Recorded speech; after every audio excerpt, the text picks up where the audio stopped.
Bayangkan ini, malam pertama di kubur. Gelap, sempit, sunyi, tidak ada yang menemani selain amal kita. Pertanyaannya, amalan apa yang akan berdiri paling depan melindungi kita saat semua orang sudah pulang? Sahabat Sirah Official, sebelum kita lanjutkan, tolong tekan like dan subscribe untuk terus mendukung dakwah ini dan tulislah sholawat di kolom komentar. Semoga Allah melindungi kita dari api neraka. Bismillah, mari kita mulai. Assalamualaikum warahmatullahi wabarakatuh. Sahabat, alam kubur bukan dongeng. Rasulullah menjelaskan bahwa setelah seorang hamba dikebumikan, ia akan mendengar langkah kaki orang-orang yang meninggalkannya. Lalu datang dua malaikat yang sangat tegas, Mungkar dan Nakir, menanyai tiga pertanyaan yang menentukan. Siapa Robmu, apa agamamu, dan siapa nabimu? Saat itu, lidah kita tidak bisa berdusta, hati kita tidak bisa pura-pura. Yang menjawab adalah iman yang kita bangun selama hidup. Karena itu, mari kita siapkan bekal. Amalan pertama yang menjadi pelindung kubur adalah menjaga sholat 5 waktu. Sholat adalah tiang agama, pembatas antara iman dan kekufuran. Ketika sholat dipelihara, ia akan menjadi cahaya dalam gelapnya kubur.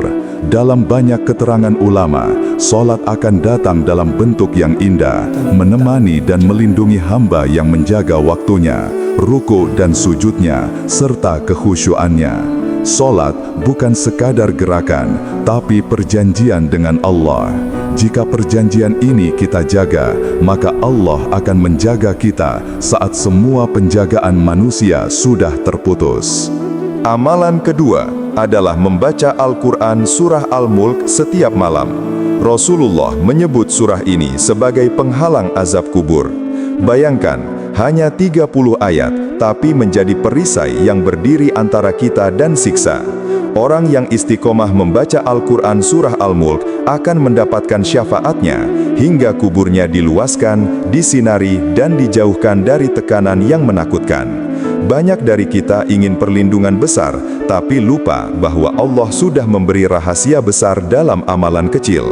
Amalan ketiga adalah memperbanyak istighfar dan taubat sebelum tidur. Dosa itu seperti beban yang menggelapkan kubur, tetapi istighfar adalah air yang memadamkan api dosa.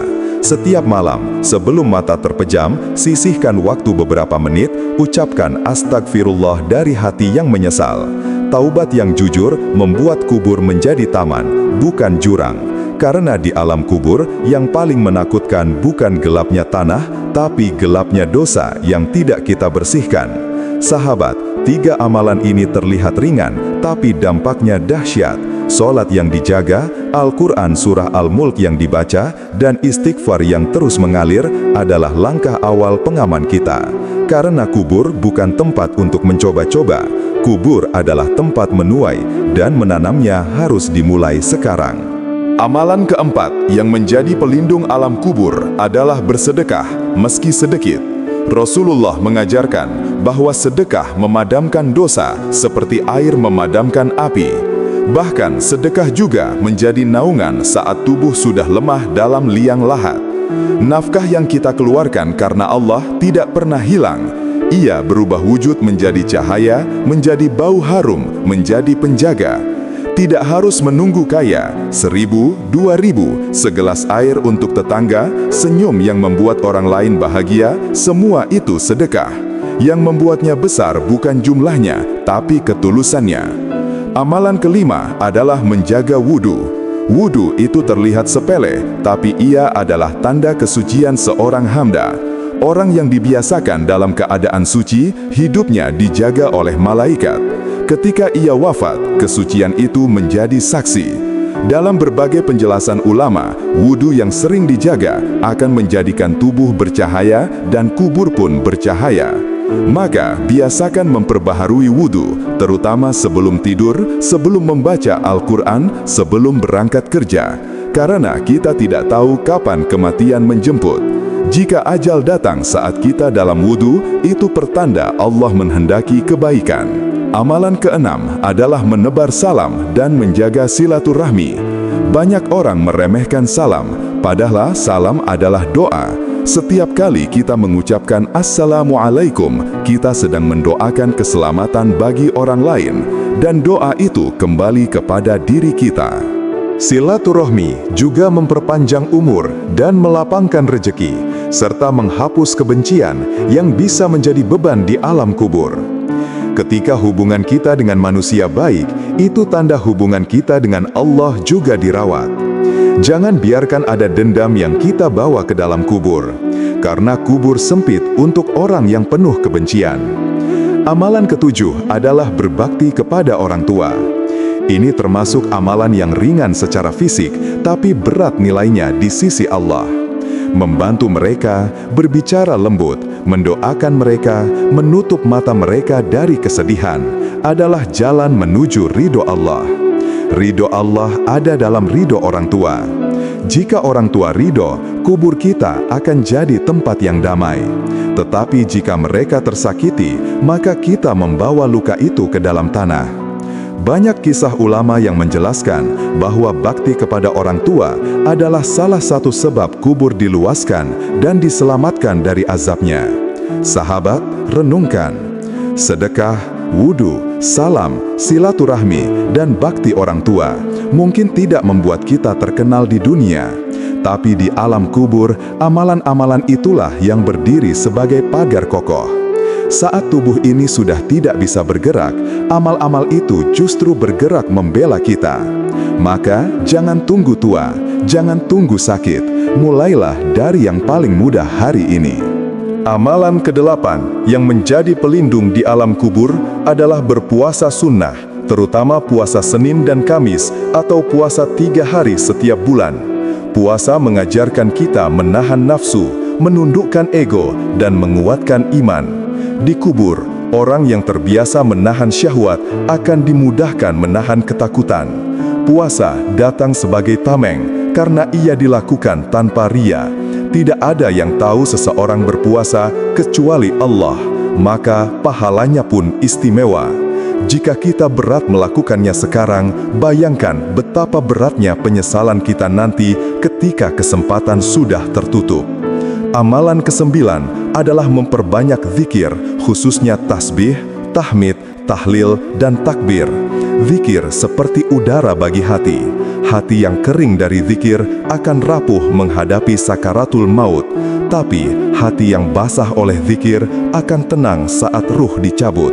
Rasulullah mengajarkan bahwa kalimat La ilaha illallah adalah sebaik-baik zikir. Ucapkan di sela pekerjaan, di jalan, saat menunggu, saat lelah. Setiap zikir adalah benih cahaya yang akan tumbuh di kubur. Dan ketika kubur gelap, kita sangat membutuhkan cahaya itu. Amalan ke-10 adalah menjaga lisan dari menyakiti orang lain. Ini amalan paling ringan, tapi paling sering gagal kita jaga. Lisan bisa menjadi pintu surga, bisa juga menjadi pintu neraka. Ghibah, fitnah, dusta, kata-kata kasar, semuanya adalah racun yang menggelapkan kubur. Rasulullah pernah melewati 2 kubur yang penghuninya disiksa. Salah satunya karena tidak menjaga lisan dari adu domba. Maka, jika kita ingin kubur yang damai, mulai hari ini jaga kata-kata. Jangan mudah menilai, jangan mudah mencaci, jangan mudah menyebarkan kabar yang belum jelas. Diam yang menyelamatkan lebih baik daripada bicara yang membinasakan. Sahabat, 10 amalan ini bukan daftar untuk dihafal lalu dilupakan. Ini adalah pegangan untuk diamalkan perlahan, tapi istiqomah. Karena yang dicari Allah bukan banyaknya amal besar yang sesekali, tapi amal kecil yang terus menyala. Bahkan Rasulullah bersabda dalam hadis riwayat Bukhari dan Muslim, amalan yang paling dicintai Allah adalah yang dilakukan terus-menerus walau sedikit. Bayangkan sebuah malam di kubur, kita sendirian, tanah menekan dari segala sisi, gelap tanpa lampu, sunyi tanpa suara. Lalu tiba-tiba datang amal-amal kita. Salat berdiri di sisi kepala, Al-Quran surah Al-Mulk menjadi perisai di dada, istighfar mengalir seperti air sejuk, sedekah menjadi naungan, wudu memancarkan cahaya, salam dan silaturahmi menghadirkan kehangatan, bakti kepada orang tua menuntun doa-doa yang terbang, puasa menjadi benteng kuat, zikir menyinari setiap sudut, dan lisan yang terjaga membuat kita tidak dihantui hak manusia. Saat itulah kubur berubah menjadi taman yang menenangkan. Jika hari ini kita merasa jauh, jangan putus asa. Pintu taubat masih terbuka. Selama napas masih ada, selama mata masih bisa berkedip, selama hati masih bisa menyesal, Allah selalu memberi kesempatan kembali. Sahabat, ada satu hal yang perlu kita ingat. Alam kubur bukan hanya tempat menunggu kiamat. Ia adalah tempat pertama pembalasan. Maka, siapa yang selamat di kubur, ia lebih mudah selamat setelahnya. Namun, siapa yang gagal di kubur, maka yang setelahnya jauh lebih dahsyat. Itulah mengapa para salafus soleh menangis bukan karena takut miskin, bukan karena takut kehilangan dunia, tapi karena takut malam pertama di kubur. Mereka membayangkan pertanyaan malaikat, mereka membayangkan tekanan tanah, mereka membayangkan keterputusan dari semua yang dicintai. Coba renungkan, berapa banyak orang yang kita kenal sudah lebih dulu masuk kubur. Mereka yang dulu tertawa bersama kita, makan bersama kita, mungkin sekarang sedang menerima hasil dari amalnya. Ada yang kuburnya menjadi taman, harum, lapang, tapi ada juga yang kuburnya gelap, sempit, penuh penyesalan. Kita tidak tahu bagaimana keadaan mereka kecuali Allah. Tapi kita tahu satu hal, mereka tidak bisa kembali untuk menambah satu sujud, satu ayat, satu rupiah sedekah, atau satu istighfar. Kesempatan itu hanya milik kita yang masih hidup. Dan justru disinilah ujian sebenarnya. Karena amalan ringan sering kalah oleh rasa malas, sholat ditunda, Al-Quran surah Al-Mulk lupa dibaca, istighfar terasa berat, sedekah menunggu aman, wudu dianggap biasa, silaturahmi dibiarkan retak. Orang tua kadang kita bentak tanpa sadar, puasa sunnah kita tunda pekan depan, zikir diganti dengan scroll yang tidak ada habisnya, lisan kita lepaskan sesukanya. Padahal, setiap kelalaian itu akan kita temui lagi dalam bentuk penyesalan yang panjang di alam kubur. Sahabat, jangan menunggu keadaan ideal dulu baru beramal, karena kematian tidak menunggu kita siap. Ia datang seperti pencuri di malam gelap.